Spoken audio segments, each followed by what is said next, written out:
Hello everyone and welcome to It Goes Off. We've just had round 18 and the New Zealand Breakers have claimed sole spot on the INET NBL table, and they were very impressive, Grantley Bernard, in their win over the Perth Wildcats. It was a big game. I mean, we thought it might have been the game of the season, and it ended up close.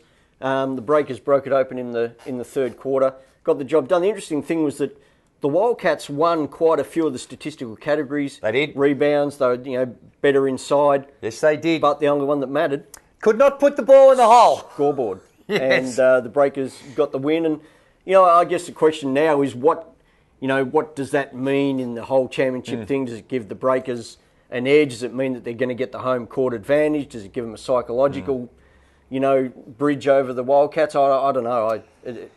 Still a long way to go, Grantley. I don't think the Perth Wildcats would be losing all that much sleep over that one. They only shot at 37%, 38% for the game, so there's plenty of room for improvement. And as you say, statistically they led most categories, but the New Zealand Breakers just gaining momentum week in, week out. Their fans are getting behind them, and they're going to be a tough proposition. But these two teams, I think, have got a little bit of distance in talent from the rest of the field, so still plenty to look forward to the Perth Wildcats, and I don't think you're writing them off just yet, Grantley. No, certainly not. I wouldn't have thought so. No, I think the Wildcats, for me, I think the Wildcats are probably the deepest team in the league. I think they've got a lot of talent, a lot of size. Yep.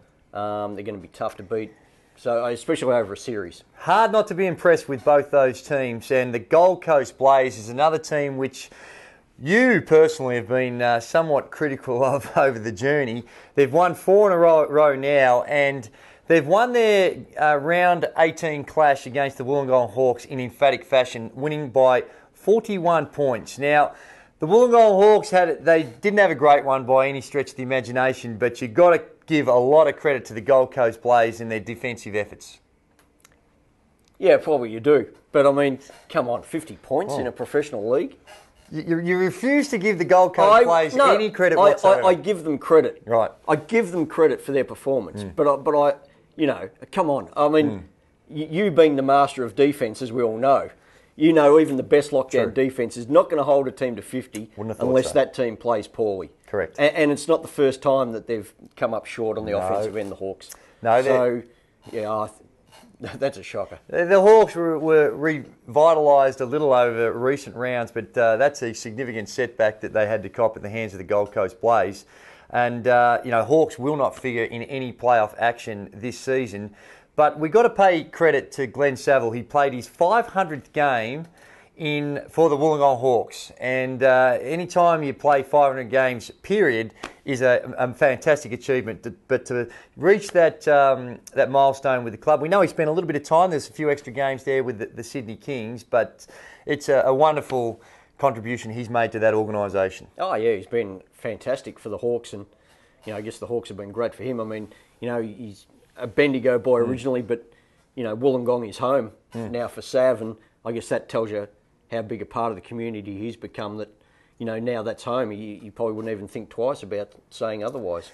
We're getting to that point of the season where clubs go through just a little bit of self-analysis, and the Adelaide 36ers and the Sydney Kings in particular, Grantley, they've had some difficulties. Adelaide second last, and on the results in round 18, losing both 2 games there.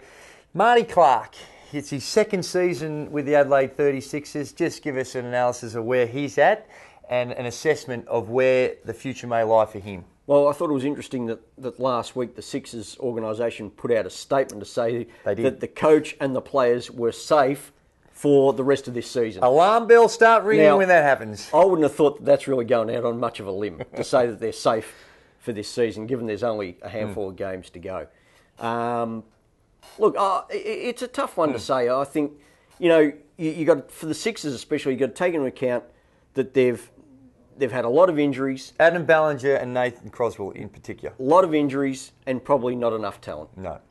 You mix those two in, and it's not a great recipe for success. Got some good young players coming through. I think there's probably extenuating circumstances for the Sixers. I would not be surprised if, well, put it this way, I wouldn't be surprised if they said, Marty, we're sorry, it's time to move on. At the same time, I wouldn't be surprised if they said, happy to have you back for a third season. I think if you sign a guy to be your coach, you think he can coach in the first place. Take into account the extenuating circumstances.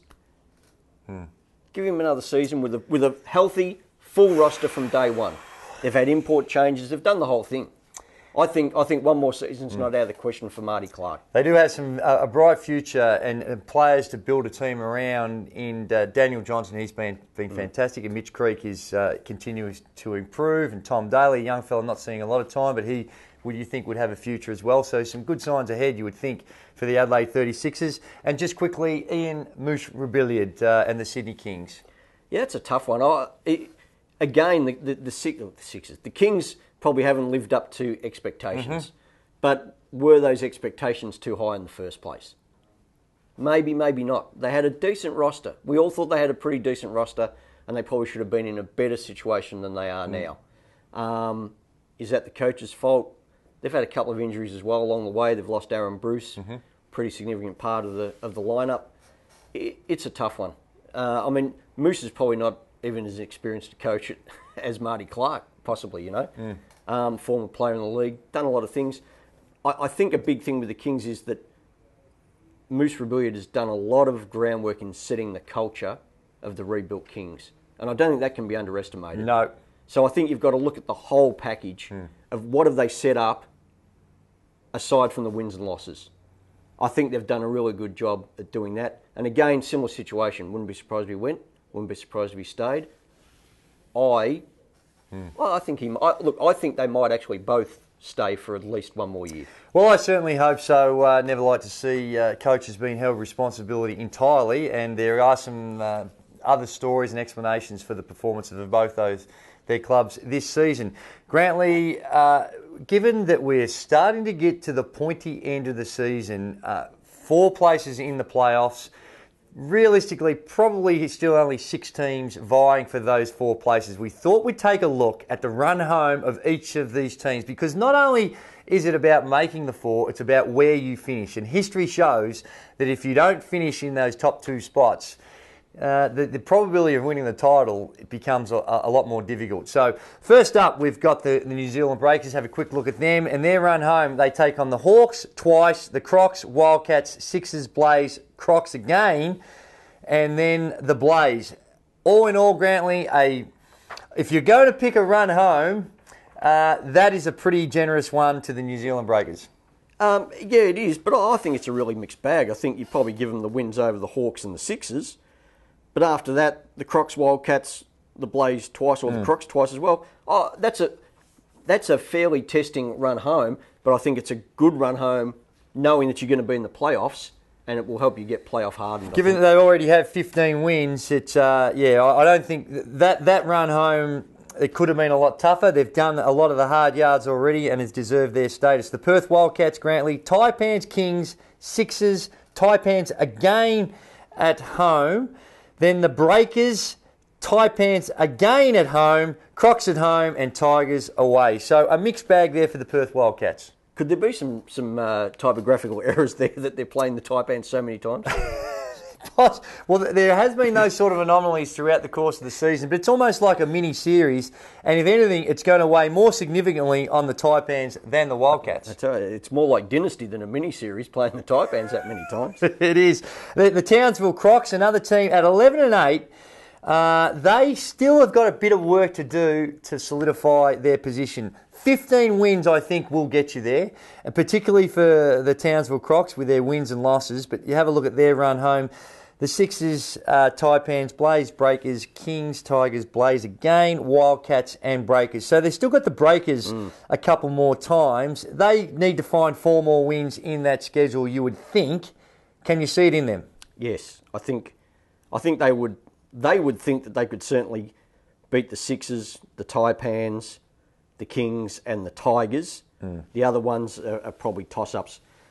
Going back to the Wildcats, I fancy looking at their schedule. I wouldn't be surprised if the Wildcats get enough wins to actually jump over the Breakers and finish in first place. No, I do not agree with you there. If we take a look at the Gold Coast Blaze, they're 10-8 and in fine form. They've won their last 4. They've got the Kings, Crocs, Hawks, Taipans, Kings again, Crocs, Breakers, Sixers, Breakers. So they still have got a bit of work to do. Oh, they could go undefeated. They certainly could. They've won 4 in a row. Gee, you've turned there, but... No, I think that's a pretty good schedule when you look at... You got the Kings, you got the Crocs on the home floor, you got the Hawks twice, the Taipans, the Kings again. Oh, I think the Blaze could finish up very, very strong there. Well, if you have a look at it, then you've got the Cairns Taipans at 11 and 9, and really they need to make up some ground. They need to rely on the Gold Coast Blaze and the Crocs losing a few more.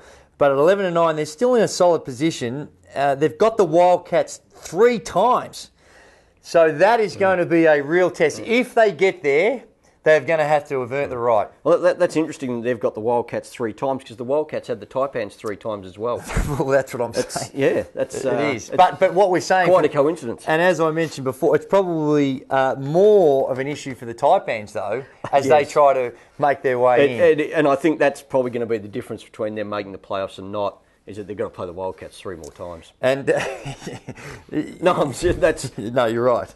I mean, if you can beat the Wildcats once, you're going well. Trying to beat them 3 times in that short space of time, good luck. And the Tigers, they have a difficulty because they're handicapped because they already have 12 losses. So it's they really in the situation they're relying on those ahead of them and a few of them ahead of them to lose some games. But they've got a good run home. The Taipans at home, Sixers, Kings, Crocs, Hawks, and the Wildcats at home. So. They really need to have a good chance. They need to win each and every one of them. To have a remote chance, they need to go 5 and 1. Don't you think, Grantley? That's right. Grantley Bernard refusing to speak about the Melbourne Tigers until they are in the playoffs. So on that record there, where we look at the other teams, the games there, I doubt, Grantley, you'll be making mention of the Melbourne Tigers for the remainder of the season. Unfortunately, I say that, given my history. Lastly, Grantley, the Sydney Kings, I don't think have any chance to make the playoffs, but we have a quick look at their run home. Blaze, Wildcats, Crocs, Tigers, Blaze again, Hawks, Taipans, and Hawks again. So certainly see some wins. I think if they can get to a point where you look at their last few games, if they can get to 500, that is 14 and 14. That would be a Herculean effort. But that's what if I was realistic looking at them, tough assignment, but that's probably a realistic target for them to look at. Yeah, I think they can probably get to a dozen wins. Well, there it is. That's our look at the run home. Now it's time for the Mark Zuckerberg Minute, and that's where we take a look at some of your questions out there on the social media. You can hit us on the Twitter, Andrew Gaze 10, Grantley Bernard, or the NBL Facebook is a very popular way to get contact with us. And each week we give away a NBL Spalding game ball. It's an official Spalding game ball, and here it is right here. It's a beauty. It's what they use and what the big boys use out there. You got to love that, don't you, Grantley? Beautiful. Lovely. To the best question, and Grantley Bernard, you'll be the judge and jury of who supplies the best question. What have we got this week?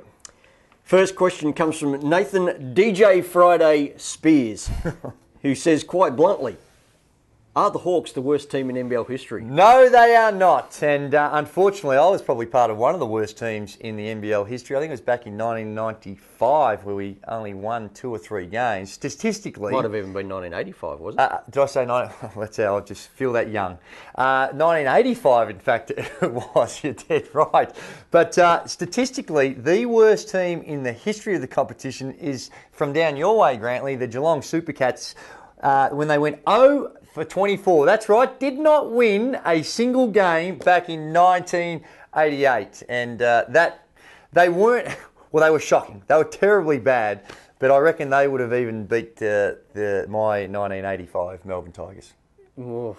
Be close. Would have been a battle. I had the distinct displeasure of actually covering that team that year, and they had all sorts of problems, and they started the season with a road double. I can't remember if it was Kings and Bullets or Bullets and Kings. But the first night out, they pushed whoever they were playing right to the wire.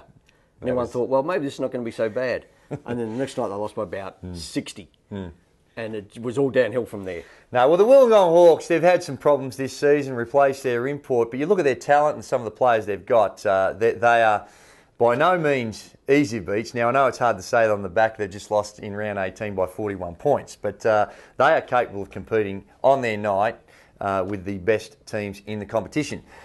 Who we got next, Grantley? The next question comes from Jeremy Dunsis. What is the reason for the Adelaide 36ers' last half fade-outs? What needs to change? Well, I think it's just a depth of talent. They've got some really good young players. Daniel Johnson has been superb. He could absolutely own this league in a few years' time. 7-footer, he can put the ball to the floor, he can score, he rebounds, a solid rebounder, could possibly pick that up. He should be a double-double waiting to happen. They've got other young players like Mitch Creek, Tom Daly, they've got new imports. So I just don't think with the loss of Adam Ballinger in particular, and also Nathan Crosswell, that they have the depth, so that for periods of games, they are very, very good. We've seen that already this season. They've beaten the Perth Wildcats twice, if you don't mind, so they do have some ability.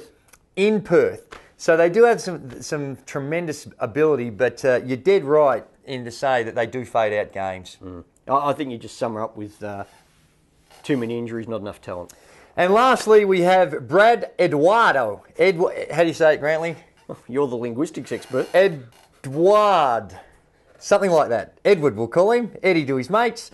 What two players are the best dynamic duo in the competition, Grantley? Dynamic duos, it's hard because it's a fairly general category, the way you categorise a duo. There are some out there like Lish and Martin in Perth doing some great things, backcourt partners. You've got Julian Kazoo and Jeray Grant, that inside presence, that's a fantastic duo. But I'd have to go with the Cairns duo this year. And you never would have said this after the first couple of games of the season, but Andrew Warren and Jamar Wilson, they seem to be on the same page. And I don't know if there's two people that are more significant to the plight of their team than those two. Well, they probably filled the roles completely, haven't they, of Dorsey and Ubacker there. Correct. Last year, you know, they were quite significant in getting the Snakes to the grand final. If there was one other dynamic duo that's, I guess, come onto the scene very recently, it would be from the team I'm not talking about and two players I'm not going to talk about. I'll say it for you, Myron Allen and, well, maybe Ron... No. Myron Allen and Ron Dorsey, perhaps, because we saw him in a very good dynamic duo last season, and Myron Allen and perhaps Liam Rush or Cameron Tregar. But Myron Allen, his first three games in the NBL, he is a stats stacker. He gets involved in the rebounds, only at 5'11", thereabouts. He scores, he drops the assists. So wait and see who he develops that relationship with. But certainly last Friday against the Adelaide 36ers, him and Cameron Tregar, particularly in the last quarter, were very, very sharp. Some very, very good questions there, Grantley, Bernard. Who are you going to give the Spalding NBL game ball to? I actually like the last question. You just want me to hear you say his name again, don't you? No, it's a very good question. Brad Eduardo. Edward. How do you reckon you say it, Grantley? How would you say it? Edward. Should have went to you right from the top. Brad Edward. A Spalding, we've bucketed up your name, but take this as compensation. An NBL Spalding game ball coming your way. Grantley, another superb job by you. Well done by you. As we mentioned, the run home's starting to just figure out how the playoffs are going to be formed. So can you just let us know, and all the good folk out there, where they can catch a game in the NBL this coming weekend in round 19? Doubleheader coming up on Friday. The Cairns Taipans and the Perth Wildcats start the first of many meetings that they've got until the end of the season. Then the Sydney Kings at home to the Gold Coast Blaze. On Saturday, the Wollongong Hawks against the New Zealand Breakers. And on Sunday, the Adelaide 36ers against the Townsville Crocodiles. Well, there it is. Some big games coming up. You can check out three of those games on one: Friday night, Saturday night and Sunday night. They all tip off on one at 10:30, so tune in if you can't get to the game. Grantley, terrific work by you, and as we do every week, we need to pay homage to those that support us and the NBL, and it all starts with the naming rights sponsor, and that is, of course, IINet. Connect better. One. Centrebet. And one. Sporting, Rent Smart, and Virgin Australia. Yes, they do a wonderful job along with all the great sponsors. Great work by you yet again today, Grantley, Bernard, and it's getting to the very pointy end of the season. So if you want to know and keep up to date with all the goings on in the NBL, this is the place to be. It's the #1 podcast of the INET NBL in the universe, and it's called It Goes Off.